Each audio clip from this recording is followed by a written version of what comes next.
Hola, buen día. Mi nombre es Orville Elohim Trujillo Narváez Rivera. Soy físico egresado de la Universidad Veracruzana. Nuevamente les doy la bienvenida a este curso en esta ocasión sobre electricidad, magnetismo y levitación magnética. Es un curso de 2 horas. Van a ser 6 temas en específico, 20 minutos más o menos para cada tema. Espero que disfruten y que la información sea de su agrado. Al final se les va a pedir una actividad para tener lo que es la evidencia de registro y poder generar lo que son las constancias de participación. Les vamos a comenzar con la presentación. Voy a compartir en pantalla.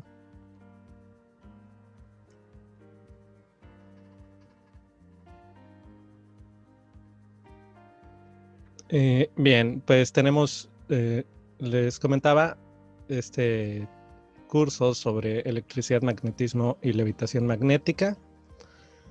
Los temas que vamos a tratar es qué es la electricidad, la corriente eléctrica, conductores y aislantes eléctricos, magnetismo, imanes y la levitación magnética. Comencemos entonces con nuestro primer tema, que, si me permiten, sería ¿qué es la electricidad? Bueno, esto de la electricidad, aunque es un fenómeno que se da de manera natural, aún sin intervención del hombre, lo podemos encontrar en las tormentas eléctricas, pues relativamente es algo que es reciente, tendrá cerca de 300 años que se establecieron las ecuaciones y que se comenzó a comprender mejor lo que es el fenómeno de la electricidad. Básicamente, la electricidad, pues, se nos menciona que es un conjunto de fenómenos producidos por movimiento e interacción entre cargas eléctricas positivas y negativas.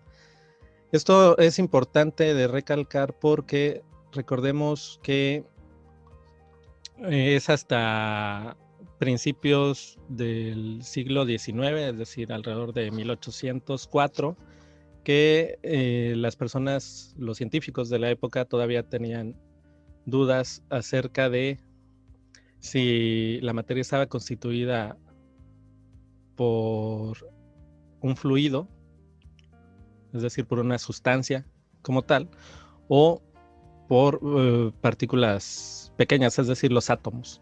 Aunque ya se tenían estos pensamientos desde los filósofos antiguos, realmente no se había podido establecer bien estos experimentos y estas pruebas. Tan es así que en los primeros escritos les comento, ¿no? del siglo XIX, hay unas pláticas sobre unas conferencias que dio el doctor Biot, donde menciona que él no se va a preocupar por entender o por el debate de si la materia es continua o discontinua. Él solo se va a enfocar a comprender el fenómeno de la transmisión. En ese caso hablaba del calor. En bueno, eso nos da pie para que también al momento de que ya se empiezan a hablar de partículas separadas que conforman a la materia, pues también podemos empezar a saber que esas partículas pueden estar cargadas eléctricamente. Y además esas cargas pueden ser positivas y negativas. Aquí en esta imagen se nos muestra lo que son las líneas, en aquel entonces líneas de fuerza. Era una comprensión que todavía no se proponían lo que eran las líneas de campo o campos equipotenciales. Eso más adelante lo vamos a mencionar. Aquí son líneas de fuerza y la manera de interpretarlo, al menos desde el punto de vista de los físicos, es que si una carga tiene 10 Coulomb. Coulomb es la unidad de medida de la carga eléctrica. Y esto en sentido positivo. Y la otra carga tiene 7. Quiere decir que 7 de las líneas de fuerza de esta positiva van a cubrir y van a llenar las 7 de la carga negativa, y va a haber 3 líneas que se vayan hacia el infinito. Es decir, esas 3 líneas de fuerza extras que sobran se estarían yendo hacia el infinito del universo, por así decirlo, ¿no? Hasta que encuentren otra carga, en este caso negativa, a la cual se puedan acoplar. Pues bien, seguimos avanzando.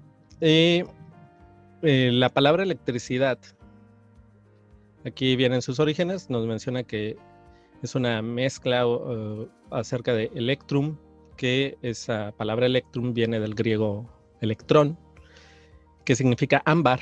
Esta ámbar es una roca que permitía, bueno, tenía propiedades, o tiene propiedades muy inquietantes para los científicos, porque si se frota esas rocas, que al final de cuentas son sustancias resinosas, se genera una carga estática.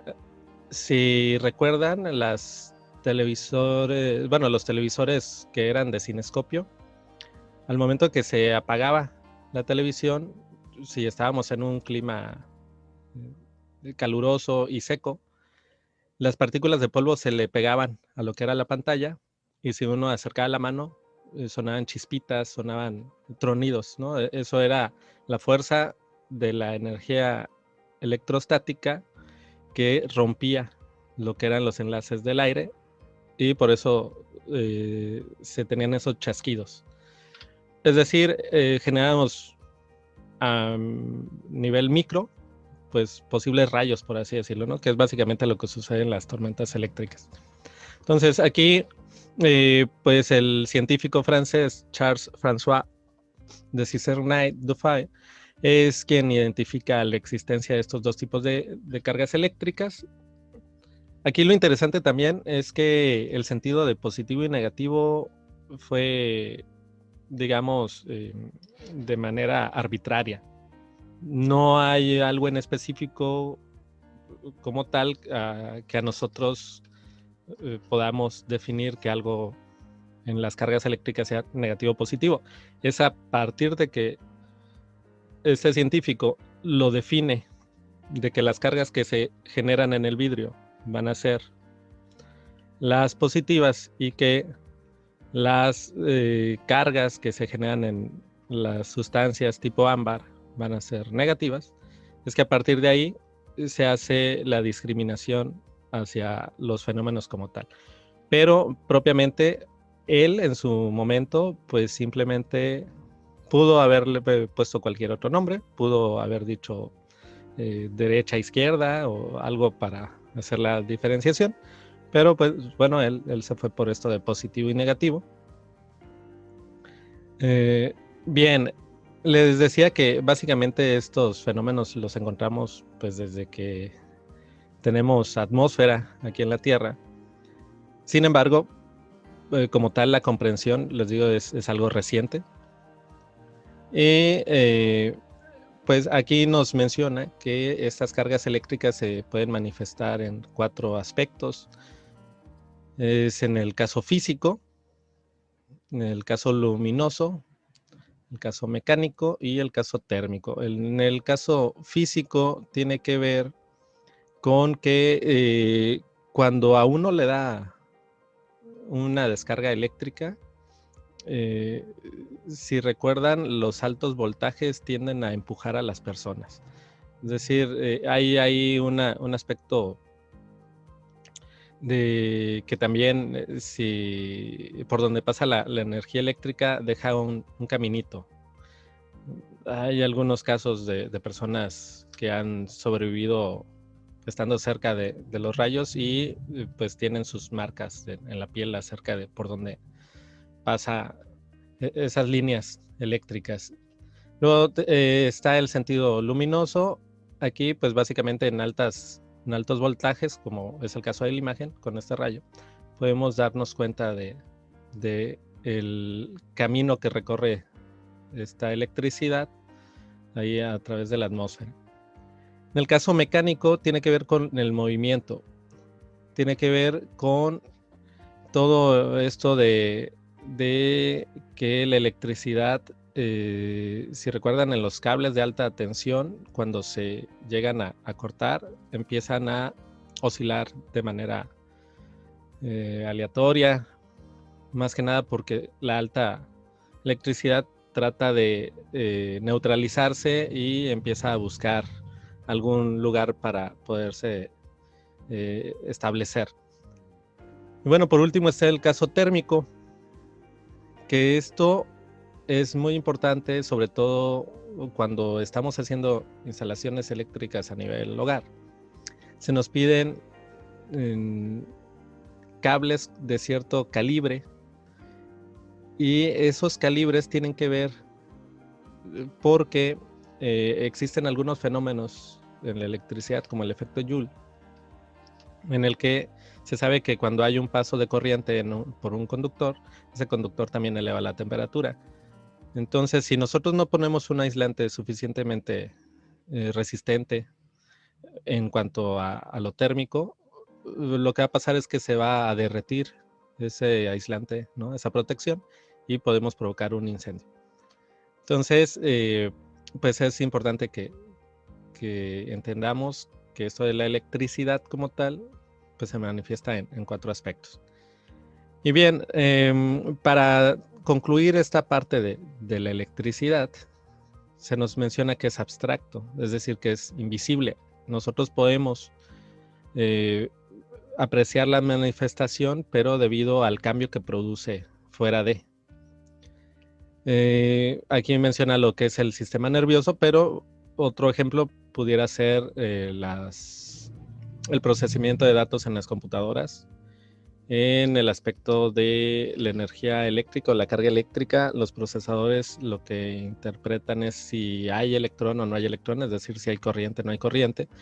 Y eso en el código binario pues nos da una serie de combinaciones que el procesador interpreta ya como una señal digital.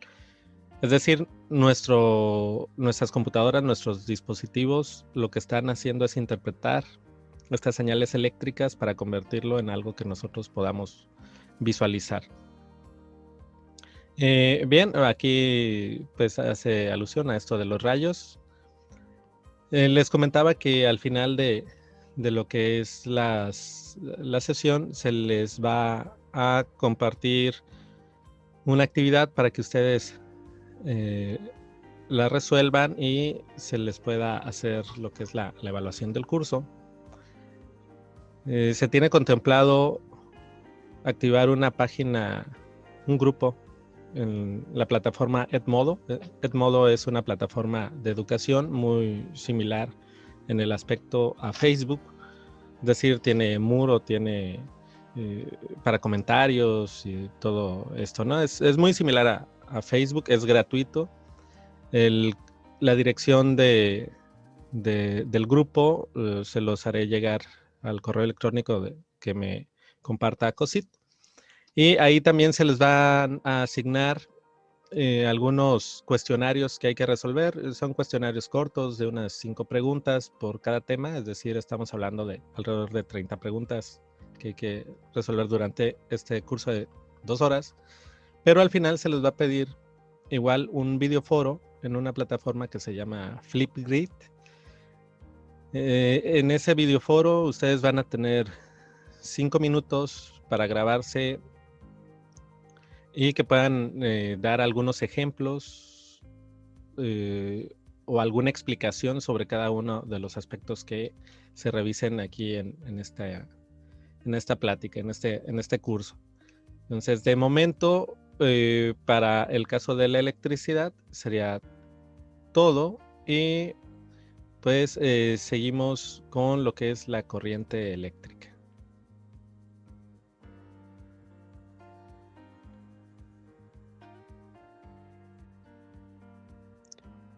Bien, continuamos con el tema 2, que es sobre la corriente eléctrica. Voy a compartir nuevamente pantalla.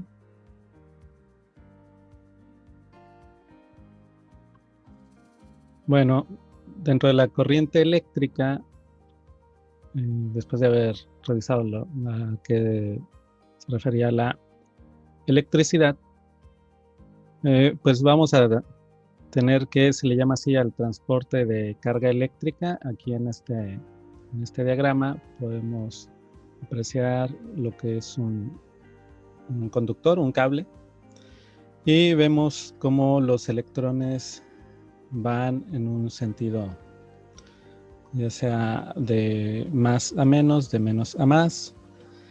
Este círculo aquí sombreado que se pone a la mitad es para poder revisar cuántas cargas eléctricas pasan en determinado tiempo. Generalmente se hace a un segundo. Y este transporte se realiza a través del movimiento de electrones. Se nos dice que es a través de conductores o semiconductores. Y esto de la diferencia de potencial, pues básicamente es el principio de las baterías, ¿no? De las pilas. Entonces, cuando se nos dice que una batería tiene 1.5 volts, nos están indicando que su diferencia de potencial es de 1.5 voltios, lo que va a generar que a través de un circuito pase cierta cantidad de carga eléctrica de la parte positiva a la parte negativa. Aquí es interesante saber que la corriente eléctrica inicialmente, como ya lo había mencionado, cuando se empieza a estudiar bien a principios del siglo XIX, pues inicialmente se consideraba que el desplazamiento era de carga positiva. Sin embargo, cuando se avanza en el estudio de los electrones y del átomo y se encuentra que en sí la carga del electrón es negativa, pues ahora se sabe que la corriente eléctrica se mueve en dirección opuesta. Sin embargo, para mantener la antigua definición, se mantiene la dirección de flujo. Entonces, por eso se habla de una caída de potencial actualmente, porque vamos de un potencial positivo a un potencial negativo. La analogía que se utiliza en física lo pueden visualizar como si ustedes estuviéramos en una parte elevada y soltamos un objeto. Ese objeto va a tender a desplazarse hacia abajo por efectos de la gravedad. En este caso, nuestra diferencia potencial es como ir de una parte alta a una parte baja. Y eso sucede pues de manera natural, ¿no? Bien, la ecuación que nos representa este fenómeno es esta, donde nos aparece que la I, que significa corriente eléctrica, se define como el cambio de la carga. Este triangulito se llama delta y nos indica que hay un cambio en el fenómeno. Siempre que aparezcan estas deltas en ecuaciones, ya sean de física, química o matemáticas, nos indica que tenemos que revisar el resultado final del fenómeno menos el resultado inicial del fenómeno. Entonces dice que es un cambio de la carga entre el cambio de tiempo en el que sucede esto. Eso va a ser la intensidad de corriente eléctrica. Bueno, existen diferentes tipos de corriente eléctrica. Las más comunes son las dos primeras y van a ser las que revisemos en esta presentación. Tenemos lo que es la corriente directa. En inglés se utilizan las siglas de DC. Corriente alterna, que es la AC. De hecho, como dato curioso, pues el grupo de rock AC/DC se basó en esto de corriente alterna, corriente directa para formar su nombre. Tenemos lo que es la corriente sinusoidal, la corriente cuasiestacionaria, la corriente eléctrica de alta frecuencia, algo que se llama como corriente de Foucault, corriente monofásica, corriente trifásica. Este tipo, los últimos, son muy requeridos sobre todo para las personas que tienen conocimiento de herrería o los que hacen instalaciones en nuestro medidor de corriente eléctrica, porque nuestros sistemas para bajar de la alta tensión a la corriente de casa, pues tiene que pasar por este tipo de sistema de monofásico o trifásico, ¿no? Ahí depende de nuestro contrato y otras situaciones. Pero pues básicamente, les decía, estos son los tipos de corrientes eléctricas que se reconocen actualmente. Nosotros nos vamos a enfocar en directa y alterna, que de hecho históricamente se sabe, ¿no?, que estas generaron una gran fricción a nivel empresarial cuando se empezaba con la electrificación de los países. Hay una historia ahí en Estados Unidos acerca de cómo se iba de población en población los defensores de la corriente directa y de la corriente alterna para mostrar los beneficios de una, las desventajas de la otra.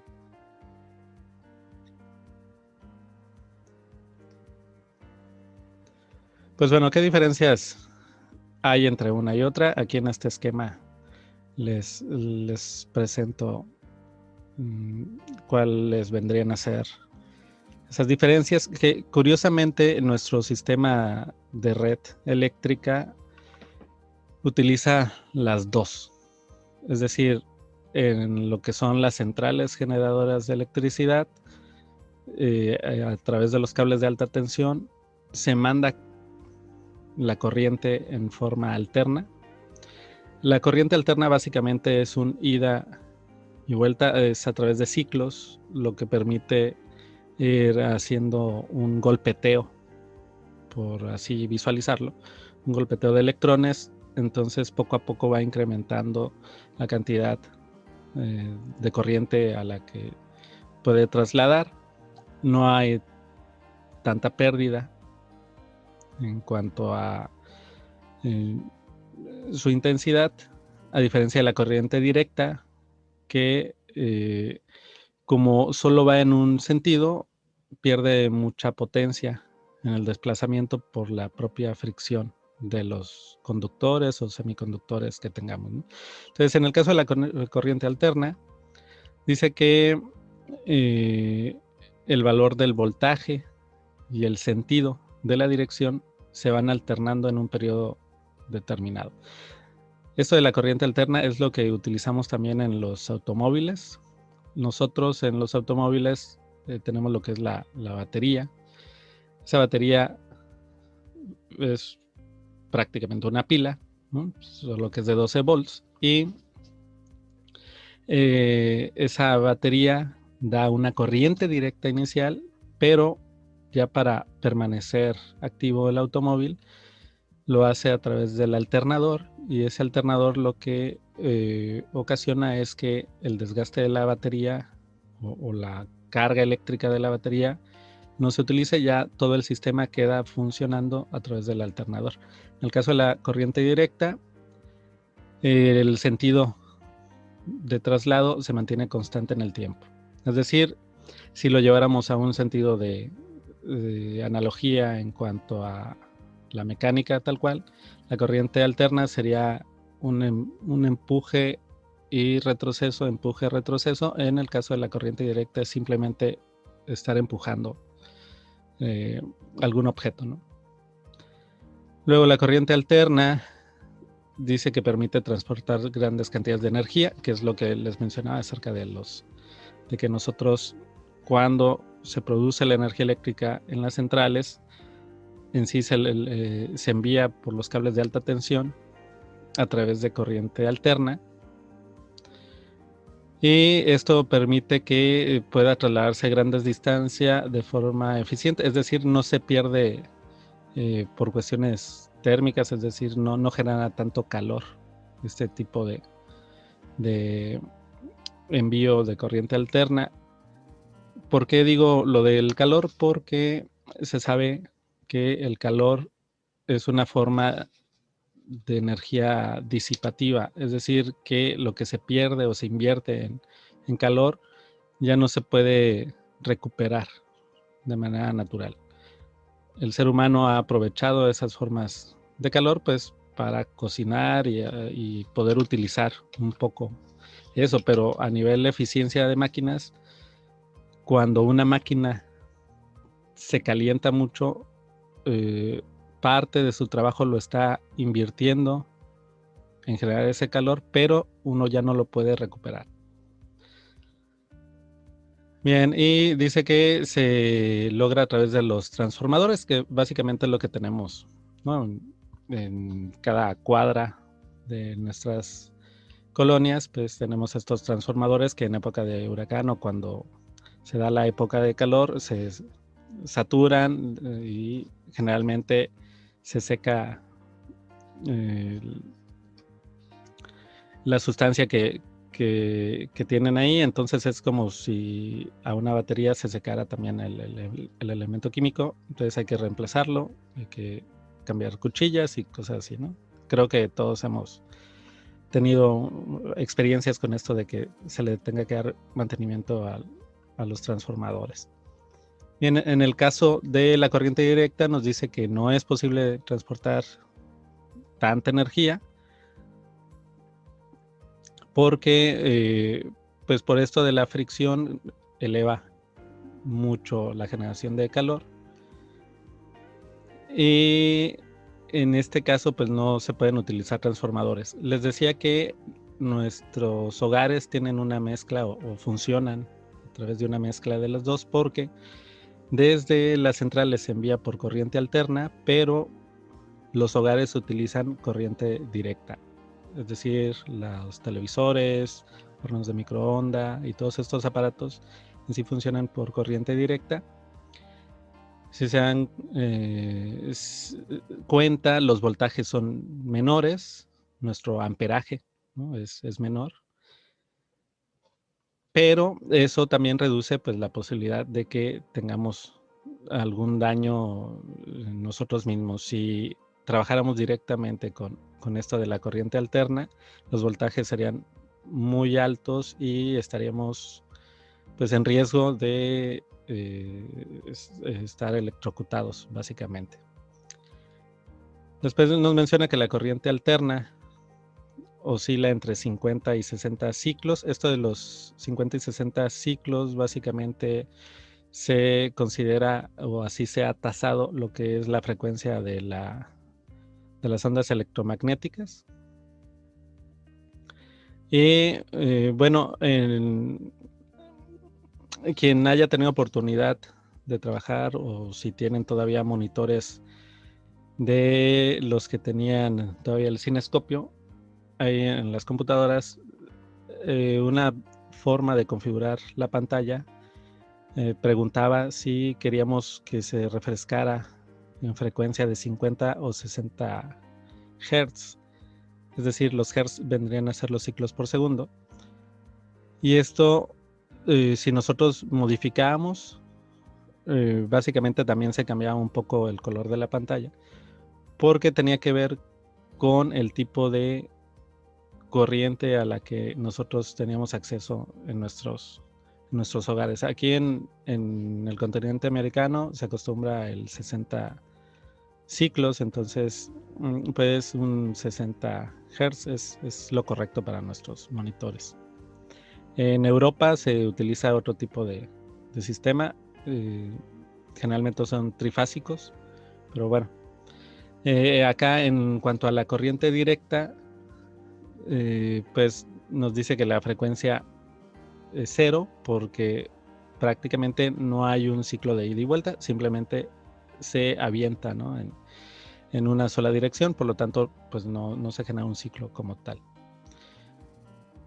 En el caso de la corriente alterna, nos menciona que existen diferentes tipos de esta corriente, la senoidal, triangular, trapezoidal, siendo la senoidal la más común. La senoidal tiene que ver con tipo ondas. Y dice que también existe en su forma continua y en forma pulsante. En forma continua no tiene que ver con esto de la corriente directa, sino en cuanto a que no se rompe el ciclo en la que se está enviando la corriente. Y la forma pulsante se envían, pues como su nombre lo indica, en forma de pulsos, es decir, se lanza cierta cantidad de electrones, se tiene cierto tiempo y se vuelven a impulsar. Y bueno, por último, en la corriente directa nos menciona que existe la forma continua y la forma pulsante. Dice, por medio de circuitos electrónicos se producen pulsos de voltaje con separación de tiempo entre ellos para otras aplicaciones. Aquí no es tan común que la corriente directa lo tratemos de hacer a forma pulsante. Sin embargo, en circuitos electrónicos, como aquí se menciona, por cuestiones de los sensores, sí se utilizan más que nada para interpretar las señales en código binario, ¿no? En cuanto a ceros y unos, si hay electrón, no hay electrón. Entonces, pues más que nada en esos circuitos electrónicos sí se llega a utilizar.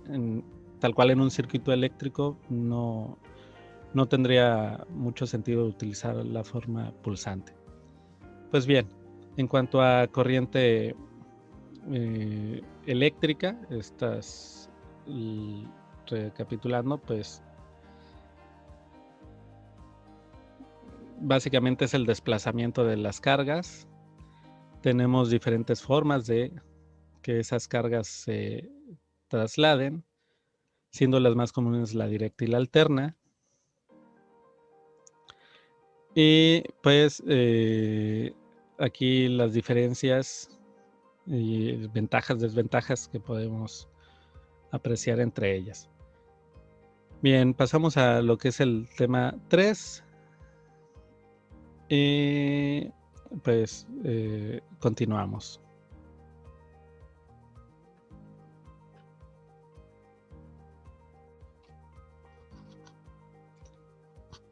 Bueno, continuemos con el tema 3. En este índice, pues es conductores y aislantes eléctricos.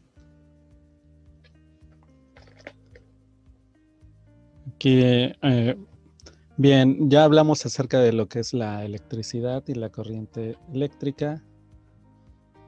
Pues existen algunos materiales que son más aptos para poder generar, bueno, transmitir este fenómeno, presentar este fenómeno. Vamos a hacer 3 diferencias claves para este tipo de materiales. En el primer caso tenemos aquí como ejemplo, ¿no? un cable. Y este cable de metal, que generalmente es de cobre, nos dice que es un material que permite el paso de la corriente eléctrica. A este tipo de materiales se les llama conductores. Después, acá en esta imagen se nos presenta un tipo de plástico que básicamente sirve como recubrimiento para los cables de electricidad, y eso evita que sucedan accidentes al momento de que nosotros pues sujetamos alguno de los cables, ¿no? Estos materiales impiden el paso de la electricidad y se les llaman aislantes. Y existe un tercer caso que ya pudiéramos decir son arreglos de diferentes materiales, generalmente son de silicio, en el que solo permiten el flujo de la corriente eléctrica en una dirección, en un sentido. Y como tal se les llama semiconductores. Bueno, aquí por permitir el flujo de la corriente en una sola dirección es que podemos decir que funcionan como conductores o como aislantes. Sobre todo en los circuitos electrónicos se utiliza mucho esto de los semiconductores. De hecho, el procesador de las computadoras es un semiconductor propiamente. Y la analogía es como si fueran compuertas en las que pues solo se transmite el flujo hacia una dirección. Las televisiones, las pantallas planas de LED tienen este funcionamiento de semiconductor. El LED como tal es un semiconductor y solo permite el flujo en una dirección. Es decir, si ustedes hacen el experimento y compran un LED que tendrá un valor aproximado de unos 5 pesos y lo conectan a una batería de 1.5 volt, ya sea AAA o AA, dependiendo el sentido en el que ustedes conecten las patitas de ese diodo, va a hacer que se prenda o no la iluminación. Bien, entonces en el caso de los conductores, pues generalmente se considera que todos los metales son conductores y esto tiene que ver con sus propiedades químicas en el que los electrones son más libres para poderse desplazar. Por lo tanto, pueden fluir a través de ellos y eso permite que también generen o sean más susceptibles a la corriente eléctrica. En el caso de los aislantes, pues el aislante más conocido es la madera. Sin embargo, no es el que más se utiliza porque pues los cables son maleables, entonces necesitamos un recubrimiento que también pueda ser de fácil maleabilidad. Por lo tanto, la madera pues se sabe que es aislante, pero no se utiliza mucho en lo que es la industria. También tenemos lo que es la cerámica, lo que es el vidrio, el plástico y lo que son las fibras de algodón, ¿no? Lo que es la tela. Eso de la tela propiamente no se confía en tanto en la propiedad aislante, no por la fibra en sí, sino porque recordemos que los tejidos generalmente tienen ciertos espacios por donde pudiera haber ahí algún tipo de contacto. Y entonces nos podríamos ver afectados, ¿no?, con la electricidad.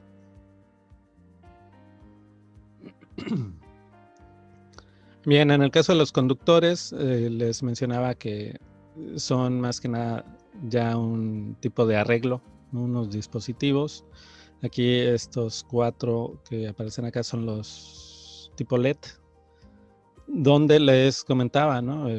Depende la orientación que le demos en la conexión con la batería o con la corriente eléctrica es que va a encender o no la iluminación.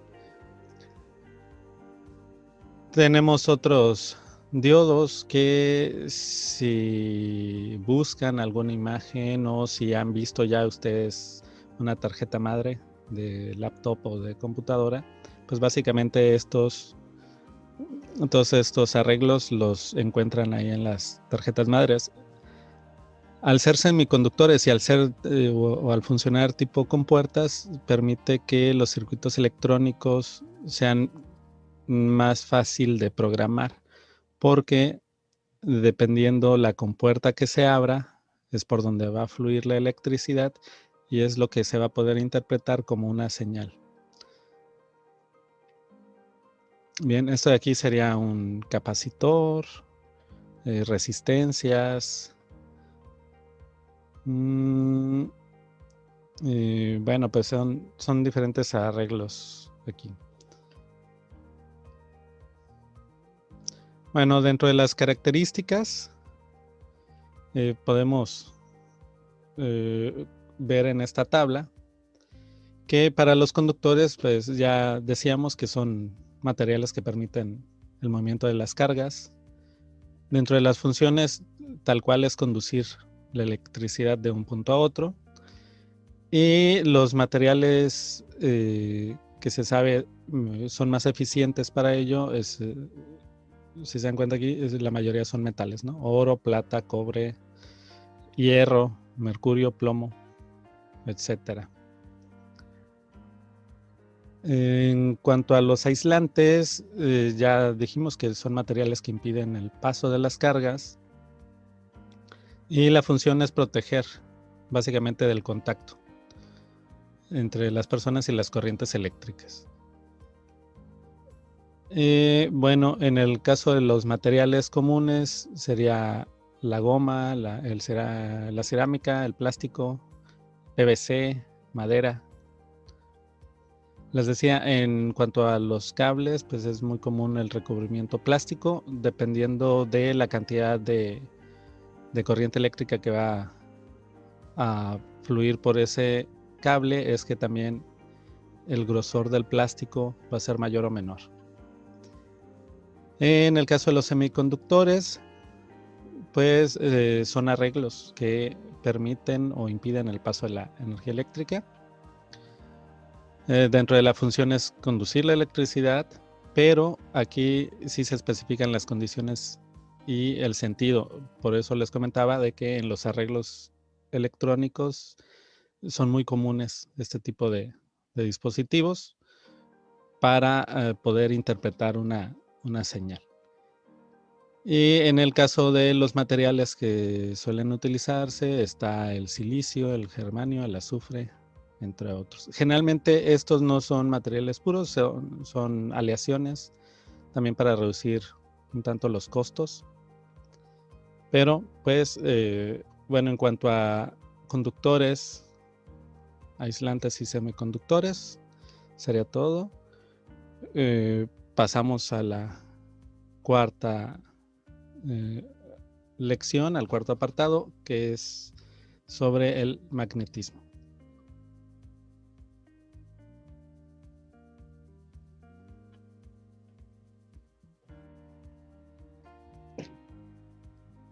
Bien, vamos a continuar con nuestro cuarto apartado. Voy a compartir pantalla. Y en este caso el apartado es sobre magnetismo.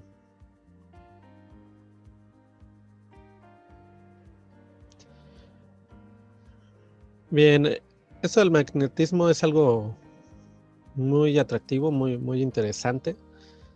De hecho, aunque ya tiene tiempo que está más que estudiado, sigue siendo uno de los fenómenos más atractivos, sobre todo cuando somos niños y andamos descubriendo todos estos principios físicos de cómo funciona el universo. Bueno, aquí en esta imagen, por ejemplo, se nos muestra lo que es una aurora boreal, que al final es una manifestación de este fenómeno del campo magnético. Bueno, vamos a comenzar con un poco de historia. Aquí en esta diapositiva se nos menciona cómo es que el magnetismo ya se tenía considerado desde los antiguos griegos, es decir, hace más de 2000 años ya se tenían aplicaciones con materiales imantados. Sin embargo, al primero que se le considera como investigador de este fenómeno es a Tales de Mileto.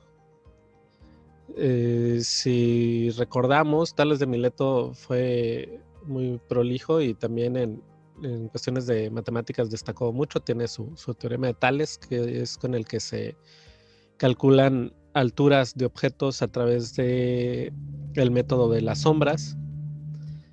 Bueno, pues Tales de Mileto en la historia también está considerado como el primer filósofo que estudia directamente lo que son estos fenómenos del magnetismo. Después eh, está marcado el filósofo chino Chen Hua. Aquí lo interesante con él es que describe cómo pudiera funcionar una brújula magnética como apoyo a la navegación. Hace tiempo en los cursos de primaria, no sé si sigue apareciendo, se tenía un experimento muy sencillo que consistía en colocar un plato como para sopa, se le ponía cierta cantidad de agua y además se utilizaba un imán, una aguja o alfiler, un corcho, ¿no? Hielo seco y un poquito de cinta o pegamento. Lo que se hacía era que se frotaba esa aguja contra el imán para provocar que se imantara este metal y después se fijaba con cinta o resistol, bueno, o con pegamento encima del hielo seco, y ese hielo seco se colocaba encima de lo que era la base del plato ahí con agua. Esto nos generaba una brújula. El agua era lo que le permitía a que la aguja se reorientara y nos marcara lo que era el polo norte o polo sur, depende cómo hayamos cimentado pues nuestra aguja. Y era un experimento, les digo, muy sencillo. Yo lo recuerdo de las Olimpiadas del Conocimiento y en su momento me agradó mucho. Pues bueno, aquí Chen Hua es al que se le conoce que fue el primero en describir una brújula de esas características como un apoyo para los navegantes marinos, ¿no? Tal cual el nombre de magnetismo proviene de una provincia griega llamada Magnesia. De ahí es que recibe, ¿no?, esta particularidad, porque en esa provincia eran muy dadas los yacimientos, ¿no?, de la magnetita, que pues básicamente es un mineral que en su estado natural se conoce que tiene propiedades magnéticas. Pero en sí, aunque ya tiene más de 2000 años que el ser humano se pregunta y se trata de explicar este fenómeno, nuevamente, al igual que con la electricidad, es hasta mediados del siglo XIX que ya se logran formular matemáticamente lo que es la interacción en estos fenómenos. Y curiosamente, a través de las ecuaciones de Maxwell, se logra entender la interacción que existe entre los fenómenos eléctricos y los fenómenos magnéticos. De hecho, ahora en física, pues digamos moderna, pero seguimos hablando de física de hace 200 años, se le llama ya al fenómeno electromagnético, porque ahora se considera que la electricidad, o siempre que tengamos electricidad, se producen fenómenos magnéticos, y siempre que tenemos magnetismo se pueden producir fenómenos eléctricos. Entonces, ahora se sabe que son parte de un mismo fenómeno. Bien, al igual que con el campo eléctrico, si recuerdan, teníamos unas líneas de fuerza en aquel diagrama. Y en esas líneas de fuerza para la carga eléctrica, el ejemplo que, si mal no recuerdo, que se dio es que si en una partícula teníamos una carga de 10 positiva y en otra teníamos una de 7 negativa, entonces 7 líneas de fuerza de la carga positiva iban a vincularse con las 7 cargas negativas de la otra partícula, y las otras 3 líneas tenderían hacia el infinito, ¿no? Bueno, en el caso del campo magnético, que aquí se le llama, se le utiliza la letra B mayúscula, también nos representan líneas de campo, pero la diferencia radica en que el campo magnético nunca queda separado. Es decir, el magnetismo siempre cierra su ciclo, por así decirlo, ¿no? Es decir, la cantidad de líneas magnéticas o de campos magnéticos que tengamos en uno de los extremos se va a neutralizar con el otro extremo. En este caso, de aquí se sabe que no hay, bueno, no se han encontrado y es algo que se sigue buscando en los laboratorios avanzados de física, lo que es el monopolo magnético. ¿Por qué? Porque no sé si les ha pasado, pero nosotros cuando quebramos o se nos rompe un material que está imantado, inmediatamente los extremos que quedan ahora al descubierto también se reacomodan para formar un nuevo imán. Es decir, de un solo imán, cuando se quiebra, surgen dos imanes con sus polos norte y sur perfectamente estructurados, ¿no? Bueno, en física, les digo, de altas energías se está buscando lo que son ver el límite. Se está tratando de llegar al límite en el que un extremo pudiera solo tener líneas de campo magnético norte o sur. Sin embargo, aunque se han tenido algunas regresiones en laboratorio, ningún monopolo magnético ha permanecido más de unos cuantos microsegundos.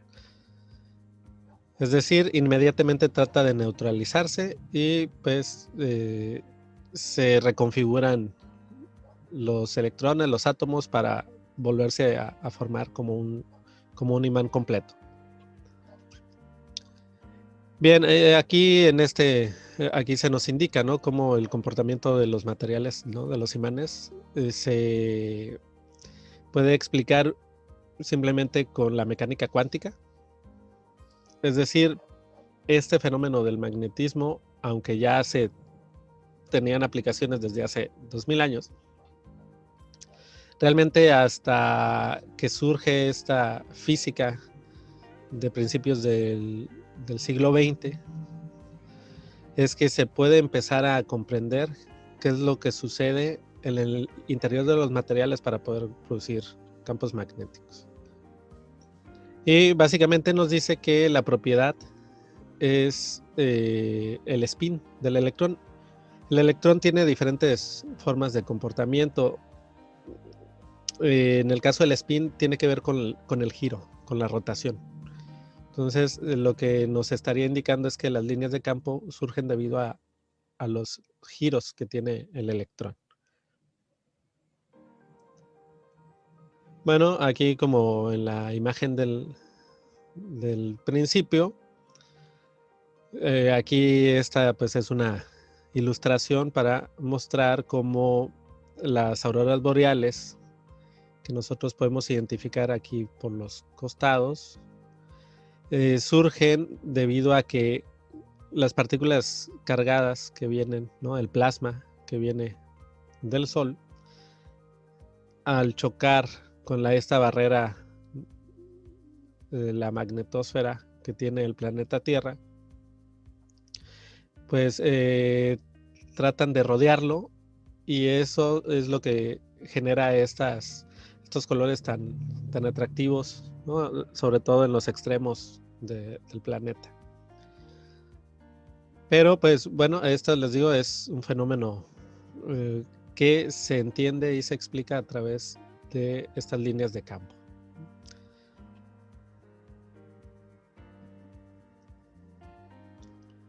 En cuanto a la clasificación de los diferentes tipos de materiales, podemos identificar tres.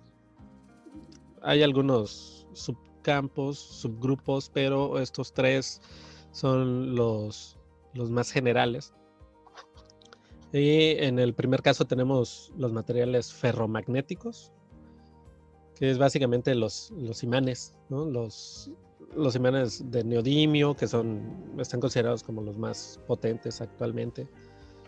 Que de hecho esos imanes de neodimio son los que forman la base para lo que son los discos duros de computadora. Los discos mecánicos de computadora, porque actualmente ya tenemos discos de estado sólido, ¿no? Pero bueno, los discos mecánicos de computadora trabajan a través de la magnetostática, en el cual el material del que está hecho el disco duro, cuando se coloca en un campo de alta valor en el campo magnético, reconfigura su composición en el orden de los electrones, y eso es lo que permite guardar información.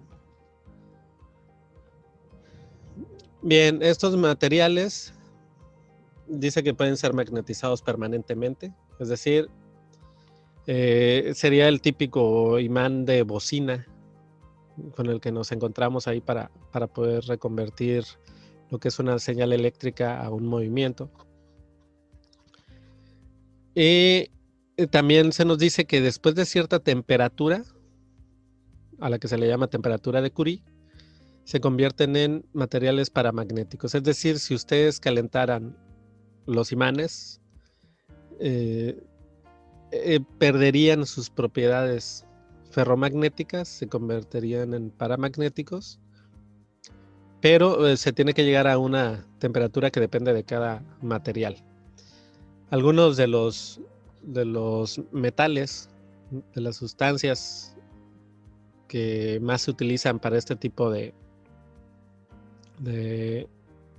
imanes, es el hierro, el níquel, el cobalto y bueno, algunas aleaciones. En el caso de los paramagnéticos, nos indica que cada átomo funciona como un pequeño imán. En la siguiente ilustración espero que quede un poco más evidente, más claro esto. Y dice que de momento se encuentran orientados al azar, es decir, entre ellos se están cancelando, por así decirlo, todas las líneas de campo. Pero cuando se someten a un campo magnético, adquieren una imanación paralela a él, es decir, se imantan. Es como si se imantaran una vez que están sometidos a otro campo magnético, se reorientan en el interior, retoman esa capacidad de ser magnéticos, pero cuando se retira ese campo, regresan a su posición original. Estos átomos, ¿no? A su forma de no tener una imantación permanente. Dentro de estos metales está el aluminio, el magnesio, el titanio, el wolframio, y el aire también es paramagnético. Luego tenemos los materiales diamagnéticos. En este caso, lo que sucede es que también la disposición de cada átomo está orientado al azar, pero cuando se somete a efectos de un campo magnético, lo que sucede aquí es que en lugar de reorientarse en el sentido de las líneas de campo, lo hace en sentido contrario, lo que ocasiona que ese material deje de imantar. Es decir, es como si fuera un tipo aislante en cuanto a la parte del magnetismo. Propiamente no pudiéramos hablar como de un aislante, aquí más bien sería el que no se ven afectados por esta situación de atracción magnética. La reorientación, les digo, quedaría en sentido contrario a la dirección del campo magnético. Bueno, un ejemplo de estos materiales diamagnéticos está el bismuto, la plata, el plomo y el agua.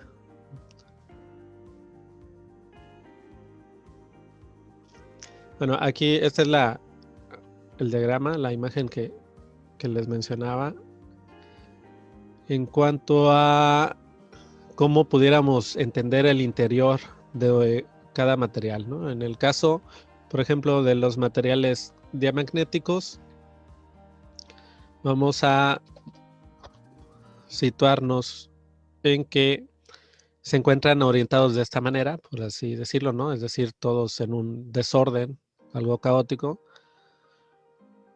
Y cuando se ven afectados por un campo externo, entonces se alinean, pero si se dan cuenta van en sentido contrario, esa alineación va en sentido contrario a la dirección del campo magnético al que están siendo sometidos.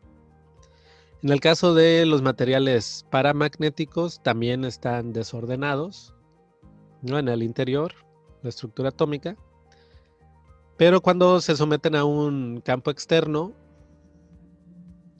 se orientan de tal manera que adquieren la dirección del campo externo, del campo magnético externo al que son sometidos. En el caso de los materiales ferromagnéticos, sea que estén dentro de un campo magnético externo o no lo tengan, no existe una reorientación en su estructura atómica. En este punto es donde se nos mencionaba acerca de que si calentábamos los materiales, entonces sí los haríamos paramagnéticos, es decir, debido a la alta temperatura, esta orientación se desacomoda y estábamos hablando de la temperatura de Curie, que esa pues es particular de cada sustancia, ¿no? De cada material. Después tendríamos estos dos grupos que habíamos quedado que no... pues son dos subgrupos que no contemplamos en la definición general anterior, pero que tiene que ver con esto de los materiales ferromagnéticos. Tenemos el antiferromagnético, que básicamente lo que tenemos es una estructura irregular, bueno, en sentido contrario, lo que hace que cuando no tienen un campo magnético externo, entonces esos materiales no generan un campo magnético, no están imantados, por así decirlo, pero al verse sometidos a un campo magnético externo, entonces sí logran su capacidad de imantarse, sí fluye, sin embargo, no de la misma intensidad como lo hace el material propiamente ferromagnético. Y en el caso del ferrimagnético, pues básicamente sí tenemos una intensidad, pero una intensidad menor en ausencia de un campo externo. Y al verse influidos por otro campo, un campo externo, pues entonces aquí su reorientación permanece, sin embargo, pues básicamente mantiene la misma intensidad o una intensidad similar a la que tuviera aún en ausencia de ese campo externo. Entonces aquí les digo, pues son 5 combinaciones que ya estamos viendo. Y bueno, para este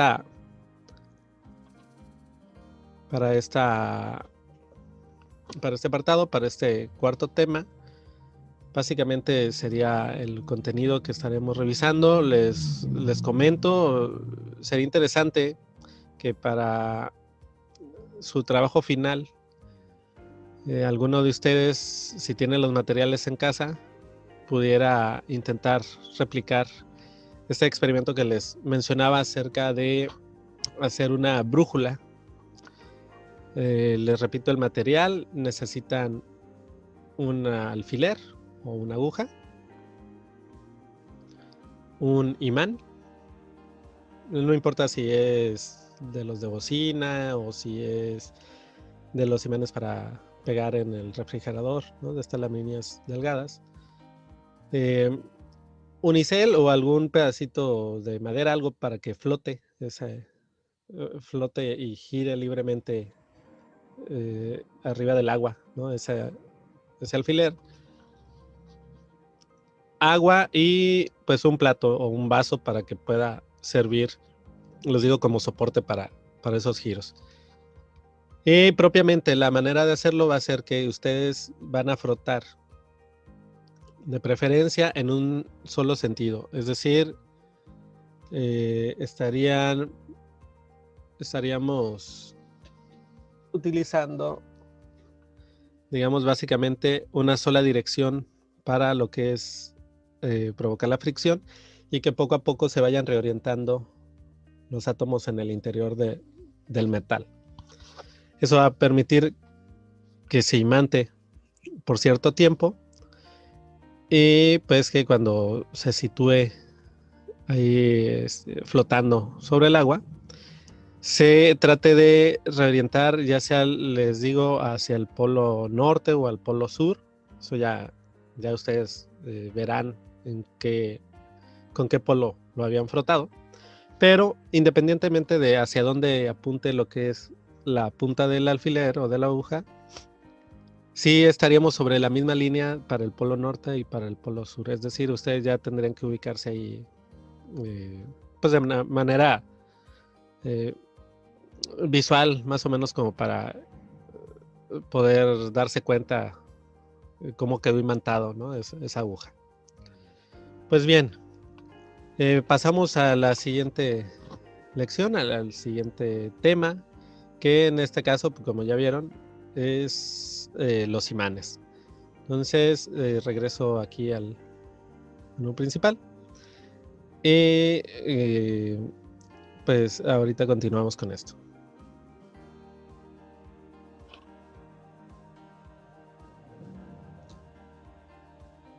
Bien, ahora vamos a pasar a la quinta sesión o al quinto tema, ¿no? De este curso. Voy a compartir pantalla.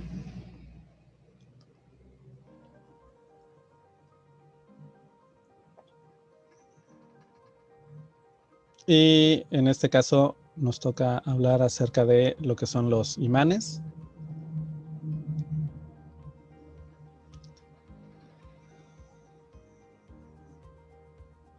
Aquí en esto de los imanes les muestro diferentes formas que se acostumbran o se acostumbraban, ¿no? Porque últimamente se han puesto de moda los imanes cilíndricos.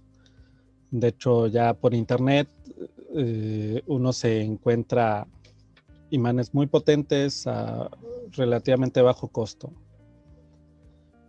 Bueno, aquí estas son las líneas de campo que en los diagramas anteriores habíamos estado revisando simplemente como pues de manera gráfica, pero aquí este experimento se realizó con lo que son los partículas de hierro, que es el clásico experimento, ¿no? Que se les pone a los niños, que es en una hoja blanca echar un poco de tierra y por debajo de la hoja con un imán estar desplazando ese imán para ir atrayendo las partículas de hierro y que simplemente se vaya separando del polvo. Bueno, una vez que ya tenemos muchas de esas rebabas, lo que se hace es poner estos dos imanes en forma de barra y se esparce encima lo que es el hierro.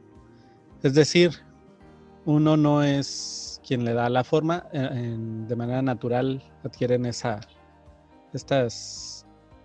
líneas que rodean básicamente los extremos. Como ya lo habíamos mencionado en el tema anterior, en las puntas o en los extremos de los imanes es donde se manifiesta más el fenómeno del magnetismo. Pues bien, también habíamos mencionado acerca de que esos polos, de manera arbitraria, se le llamó polo norte, polo sur. Y bueno, también vimos que al ser polos iguales, se tratan de alejar, es decir, se repelen. Y si son polos opuestos, entonces se atraen. En el caso del monopolo magnético, les había comentado en el tema anterior que es un experimento a nivel teórico que se tiene en física cuántica y física de altas energías, el tratar de poder dividir, separar tanto la materia de un imán, es decir, llegar hasta los átomos básicamente, y tratar de ver si hay algún tipo de barrera dentro de esos átomos que nos pudieran generar simplemente un campo magnético norte o sur. Aquí no se habla tanto de positivos y negativos, se habla de nortes y sur. Bueno, acá tenemos este imán de herradura. Estos ya no son tan comunes. Antes sí se utilizaban sobre todo para cuestiones de aparatos musicales, pero ya no son tan comunes. Bien, dentro de los tipos, por su forma, y no solo por su forma visual que podemos ver aquí, sino que también por cómo están los arreglos en cuanto a sus polaridades. Tenemos lo que es esta polarización radial, que básicamente está sobre los laterales, y está la polarización axial, que va dividiendo el eje, tal cual, ¿no? Tenemos lo que son los imanes de barra, están los imanes de disco, y están los imanes de anillo, están los imanes de anillo diametral. Aquí, si se dan cuenta, aunque la forma es la misma, la dirección o el sentido de lo que son los polos es lo que cambian.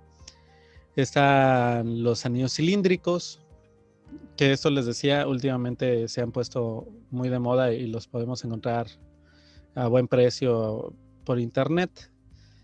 Está el cilindro diametral, ¿no? Muy similar a esto del anillo diametral. Están estos tubulares y están los imanes de bola. Básicamente son las figuras o los volúmenes que se utilizan actualmente, ¿no? en cuestiones de la fabricación de los imanes. ¿Cuál es mejor? Pues en sí depende de lo que ustedes quieran realizar. Por ejemplo, cuando uno compra imanes para realizar figuritas, generalmente le llega un paquete con imanes tipo cilindro, imanes tubulares e imanes tipo bola. Entonces con esto uno puede ir creando volúmenes y pues van quedando fijos por este proceso de la imantación. Bien, dentro de las aplicaciones que tenemos para los imanes, porque realmente los estamos utilizando prácticamente en toda la electrónica de nuestra vida cotidiana, pues tenemos aquí simplemente para las tomografías, tenemos que aquí es un magnetrón, lo que es decir, se necesita mucha potencia de campo para poder hacer estos escaneos a nivel ser humano. Tenemos el más sencillo, pero que es un experimento que se acostumbra a hacer mucho en secundarias, que son los electroimanes. Básicamente el electroimán Lo puede fabricar pues cualquiera en su hogar. Necesita una batería de estas cuadradas, me parece que son de 6 y 9 volts. Y necesitamos también un alambre de cobre. Generalmente este tipo de calibre de alambre tiene un barniz. Entonces hay que limar en las puntas de ese barniz para que pueda hacer contacto lo que es el cobre con los polos de la pila. Y ese cable se va a enrollar en este clavo, en un clavo. Eso básicamente es para poner un núcleo de hierro, porque los electroimanes funcionan en esta medida que habíamos dicho que eran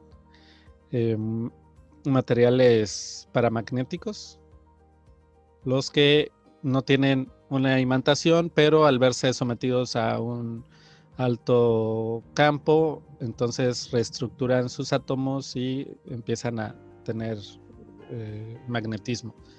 Bueno, básicamente aquí lo que se está haciendo con el flujo de la corriente es reorganizar los átomos en el interior de este clavo, y entonces ese clavo, mientras esté bajo el efecto de la corriente eléctrica, va a tener mucha potencia de imantación. Algunos, después de realizar este experimento, esos clavos ya quedan imantados. Van perdiendo poco a poco la potencia, porque propiamente no, pues depende, ¿no?, del voltaje que se le haya puesto. Poco a poco se va regresando o recuperando el desorden a nivel atómico, y por eso pierde la imantación.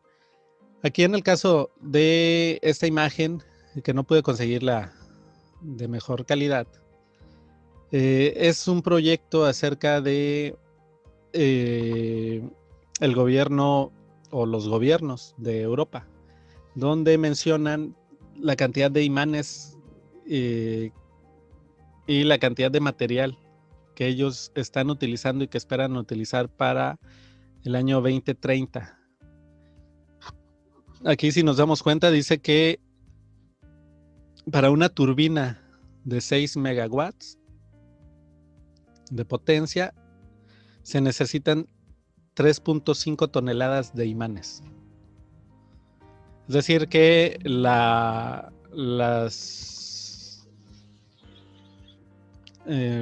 turbinas que vamos a tener aquí en La Paz, pues también van a tener muchos imanes en su interior. En el caso de los hogares, pues se dice que los imanes están integrados en las neveras, lavadoras, ascensores, televisiones, teléfonos. En el caso de los coches eléctricos, menciona que tienen alrededor de 200 imanes.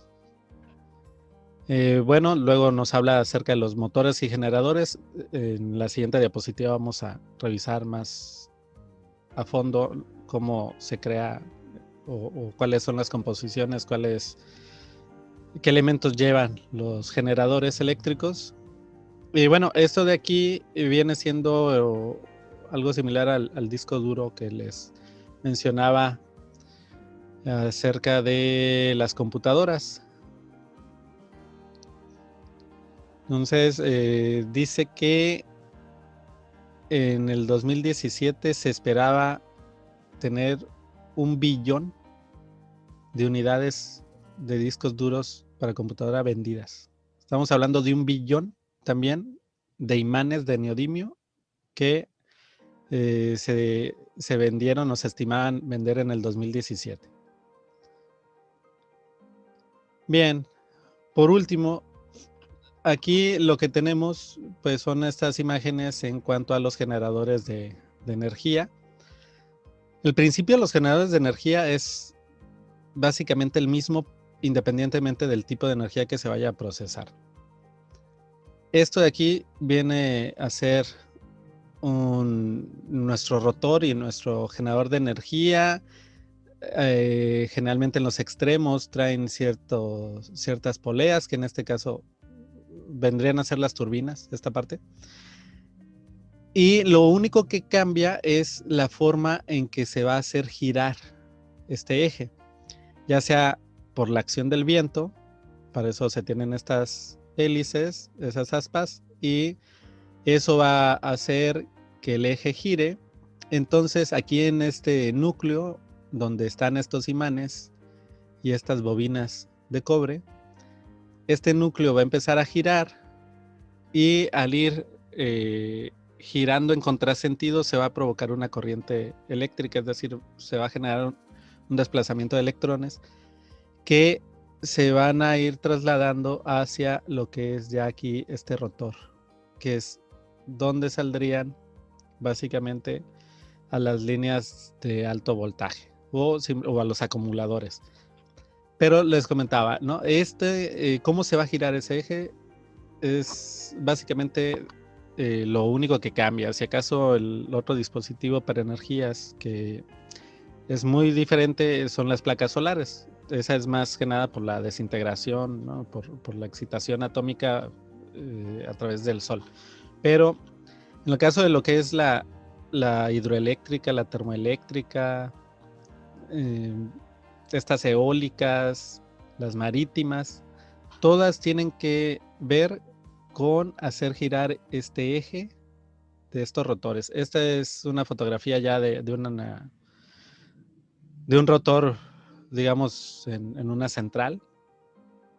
Básicamente son cerca de 40 metros de longitud. Y pues de aquí es de donde se surge toda la energía que alimenta a nuestros hogares. En el caso de la energía nuclear, por ejemplo, lo que se hace ahí es una desintegración, una fusión nuclear al estar bombardeando el elemento radiactivo, y la cantidad de calor que se genera va a provocar que hierva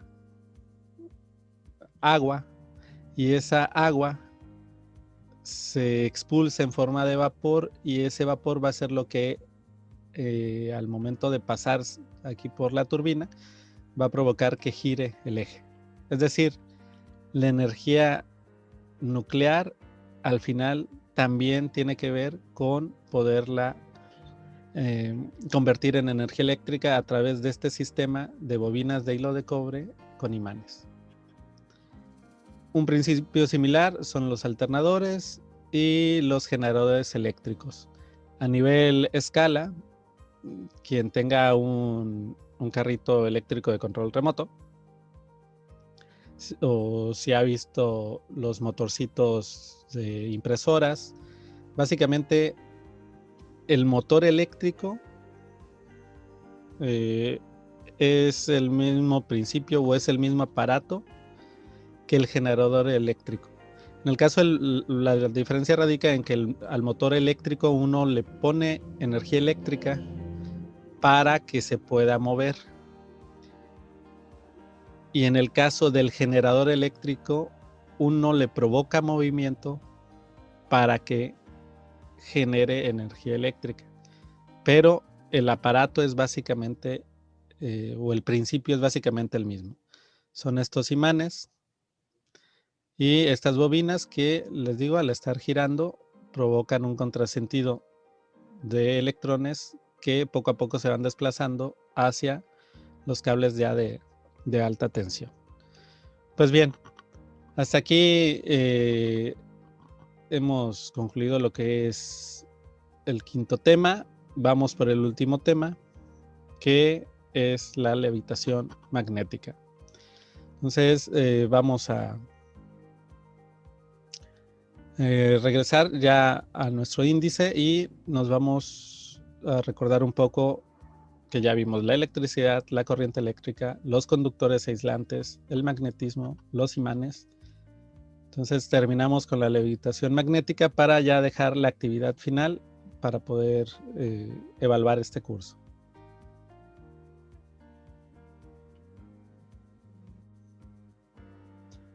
Vamos a continuar con el último tema de este curso, En él vamos a hablar acerca de la levitación magnética.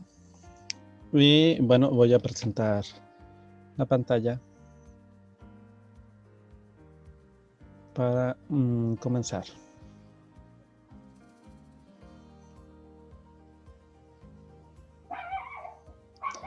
Bien. Entonces les comentaba que vamos a ver ya por último lo que es la levitación magnética, un ejemplo práctico que actualmente está causando mucha inquietud es el tren bala más rápido, porque utiliza este sistema de suspensión electromagnética para poder reducir lo que es la fricción con los rieles y entonces poder desplazarse a mayor velocidad con menos consumo de combustible. Bien, ¿a qué se le llama levitación magnética? Básicamente es un fenómeno en el que un objeto queda suspendido. La suspensión radica en que queda equilibrado lo que es el empuje de la fuerza magnética con lo que es la atracción gravitatoria.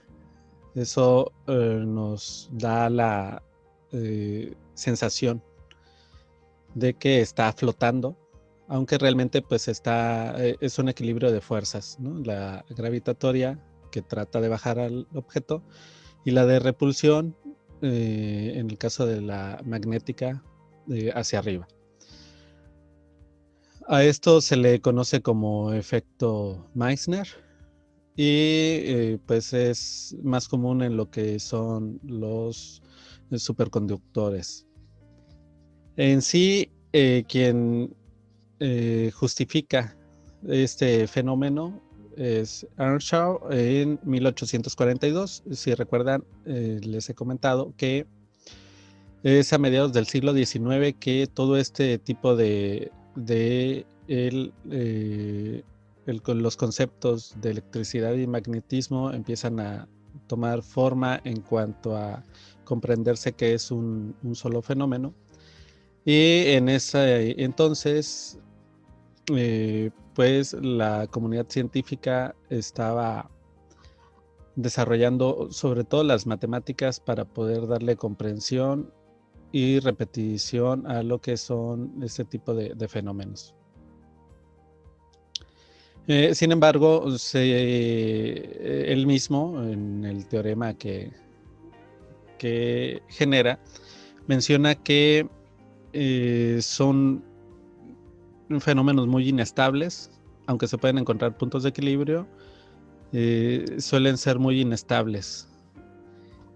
Y bueno, actualmente se utilizan lo que son los electroimanes, ya también lo vimos en temas pasados, acerca de que cuando pasamos una corriente eléctrica a través de un material ferromagnético podemos generar un electroimán.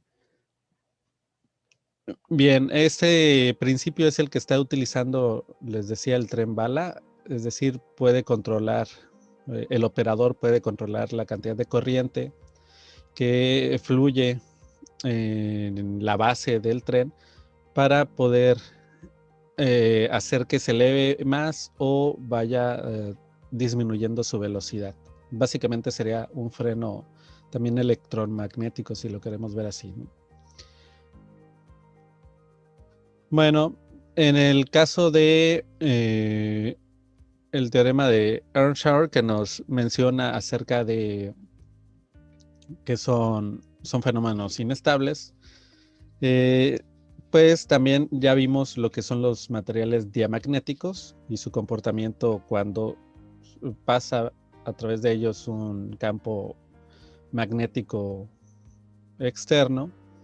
Ya habíamos mencionado que algunos de estos materiales son el agua, la madera, el bismuto, el grafito, entre otros, y que tienen la particularidad de que estos materiales diamagnéticos ofrecen cierta resistencia a lo que es el campo magnético. Eso permite que traten de repelerse ante la acción de un campo magnético externo.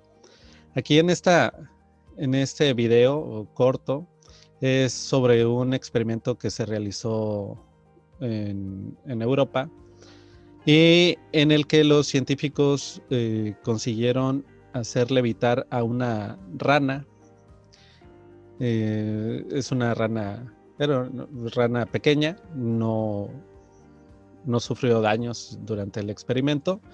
Dura, si acaso, 15-20 segundos. Pueden localizar toda la investigación así en YouTube. Lo buscan tal cual, así como Levitating Frog.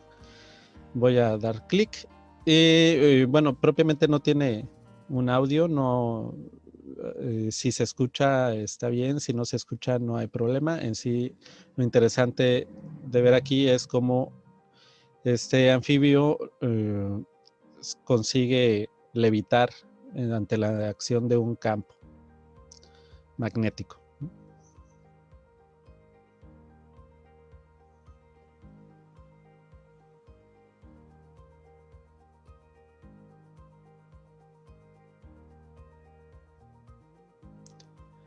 Bien, este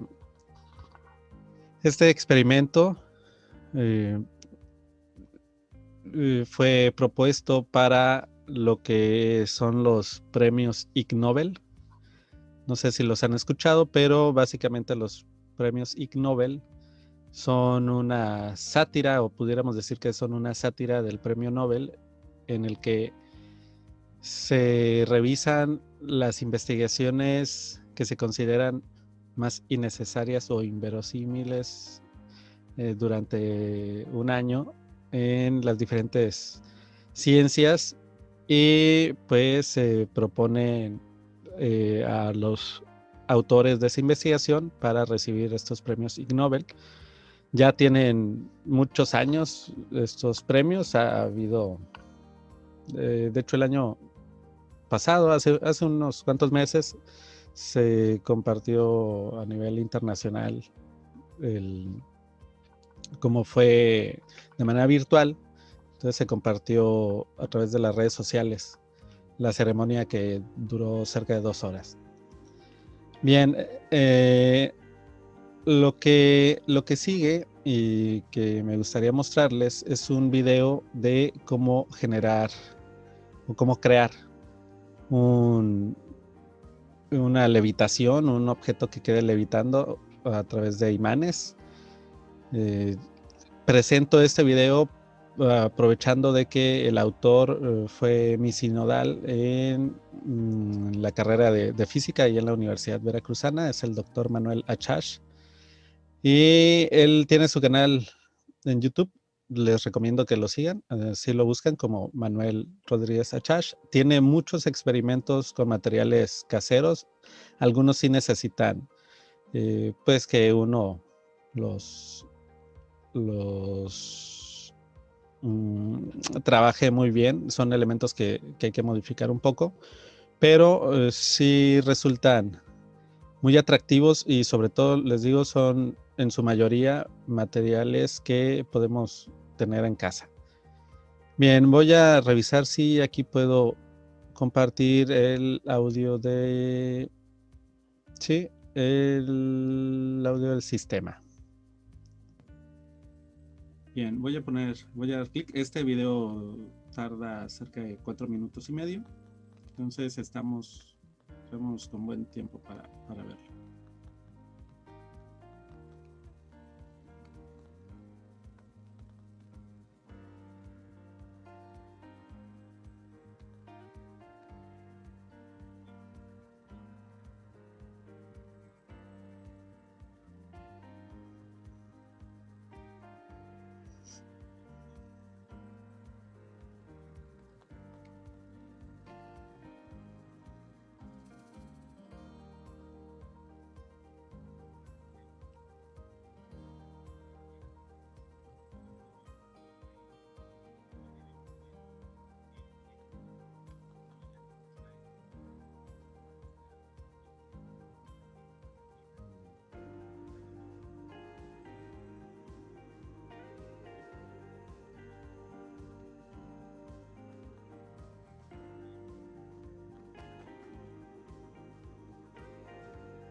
Bien, entonces, como verán, aquí tal vez lo complicado sería conseguir ese par de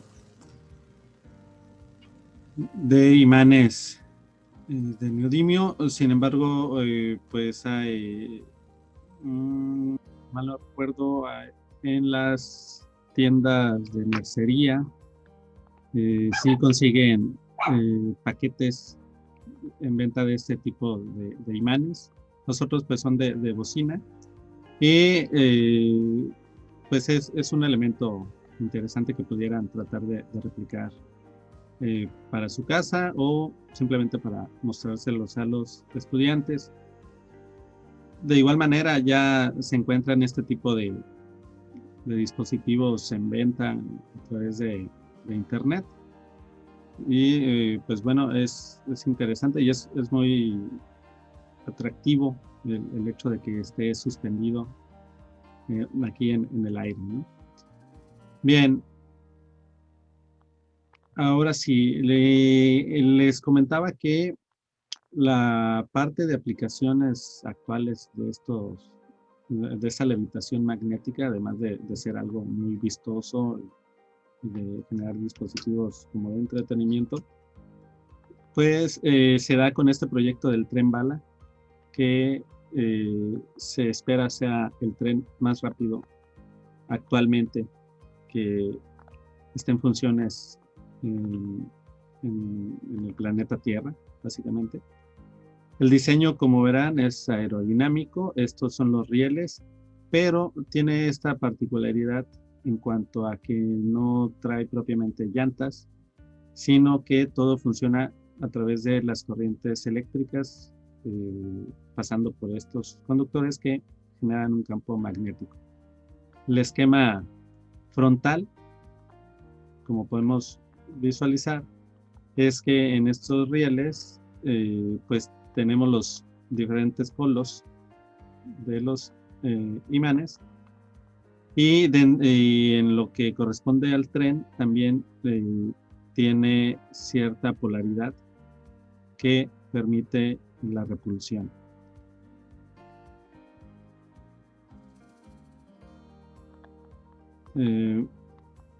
Bien, pues como verán, les digo, para recapitular, la levitación magnética propiamente consiste en hacer que se equilibre la fuerza gravitatoria con lo que es la fuerza electromagnética. Al estar en equilibrio y ser la fuerza gravitatoria una fuerza de atracción y la electromagnética bien estructurada, se puede conseguir la repulsión, pues vamos a tener una situación en el que no suba ni descienda este objeto, dando esta apariencia de que estás suspendido en el aire. Bueno, como actividad para evaluar lo que es el curso, vamos a tener esta propuesta. Se les está pidiendo que elaboren un mapa mental. Yo les recomiendo la página GoConquer. No sé si alguno de ustedes ya la ha trabajado. Es de registro gratuito y bueno, es muy fácil elaborar ahí mapas mentales. O en su defecto, se les está pidiendo que elaboren una infografía en lo que es la página Canva, ¿no? La aplicación Canva. Y cualquiera de los dos productos que generen será bien recibido, será revisado y será criterio de evaluación. Los temas que se pide que sí aborden cualquiera de los dos productos que generen es la electricidad, la corriente eléctrica, los conductores y lentes eléctricos, el magnetismo, los imanes y la levitación magnética. Es decir, se tienen que cubrir los 6 aspectos que estuvimos revisando durante este curso y el producto generado se tiene que enviar a la dirección de correo o.trujillo@waps.mx. Si el Consejo Subcaliforniano todavía no les ha enviado mi correo, aquí les voy a compartir al final lo que es la manera de comunicarnos. Pues bueno, espero que haya sido de su agrado este curso. Voy a dejar de compartir pantalla para expresarles, bueno, poner aquí lo que corresponde a mis datos generales para que puedan comunicarse.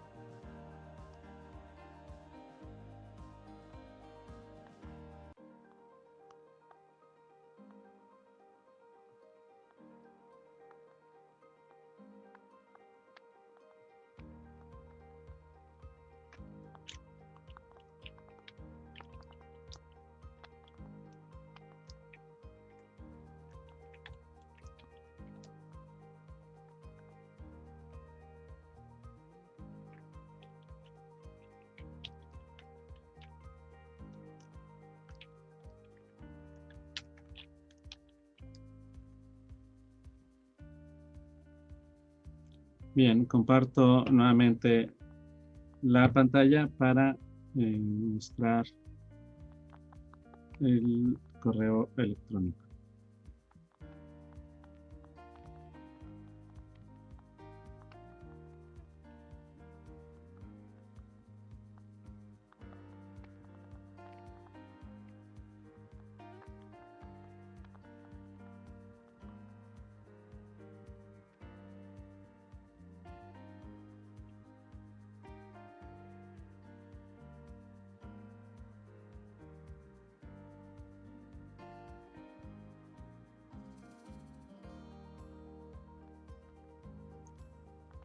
Además de el correo electrónico, pues si alguno quiere permanecer en contacto con el servidor, puede localizarme por vía Facebook en la página Físico Orville Elohim Trujillo Narváez Rivera. Ahí comparto las actividades en las que llego a participar haciendo divulgación científica. Y bueno, también alguna duda en específico que tengan más adelante, me pueden mandar algún mensaje ahí en privado a través de esa página. Y pues bueno, nuevamente me despido. Fue un gusto haber trabajado con ustedes. Éxito con sus productos. Hasta luego.